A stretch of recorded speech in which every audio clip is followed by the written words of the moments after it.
আমরা চাইছি যেভাবে মানুষের মৃত্যু হচ্ছে, এই ড্রেন সাফাই করতে গিয়ে তার পার্মানেন্ট সলিউশন চাই, সুরক্ষা চাই। হ্যাঁ, ইতিমধ্যে সুপ্রিম কোর্ট 13 সালে বলেছে সুরক্ষার ব্যাপারটা, উল্লেখ করেছে সাফাই কর্মীদের ব্যাপারটা, কিন্তু কার্যকরী ক্ষেত্রে তা করছে না।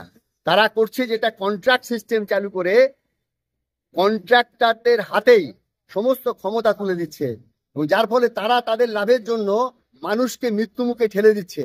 সরকার এবং কর্পোরেশন এর জন্য পুরোপুরি দায়ী।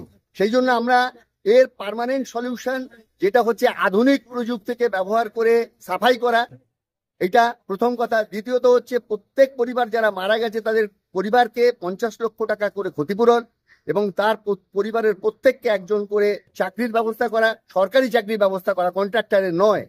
এবং পাশাপাশি আগামী দিনে যাতে এই ঘটনা না ঘটে তার জন্য সরকারকে উপযুক্ত ব্যবস্থা করা, এবং তার জন্য ইন্সপেকশনের ব্যবস্থা করা, এবং ইন্সপেক্টরদের পদ যে তুলে দেওয়া হয়েছে সেটা চালু করা, সরকারি রিক্রুট করা, এই দাবিগুলো আমরা করছি।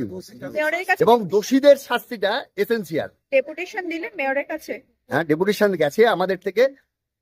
আমাদের অশোক দাস আমাদের রাজ্য সম্পাদক গেছেন।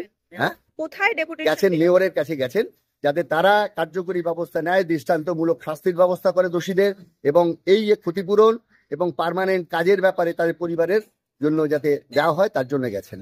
এই আপনার নাম? আমার নাম তপন মুখার্জি, ডেজিগনেশন অফিস সম্পাদক, রাজ্য কমিটি, এআইইউটিউসি। বলছে আপনারা আজকে কি নিয়ে ডেপুটেশন দিলেন, কি কি দাবি করা হয়েছে? তলায় যে দুঃখজনক ঘটনা ঘটেছে, যে 3 জন শ্রমিকের মৃত্যু ঘটল, তার পরিপ্রেক্ষিতে আমরা মনে করি কর্পোরেশন যদি প্রিকশন নিয়ে কাজটা করতো তাহলে এই দুঃখজনক ঘটনা ঘটত। সেই ক্ষেত্রে ভবিষ্যতে যদি এরকম ঘটনা না ঘটে সেই জন্য আমরা দাবি জানালাম। সলিউশন কি বললেন?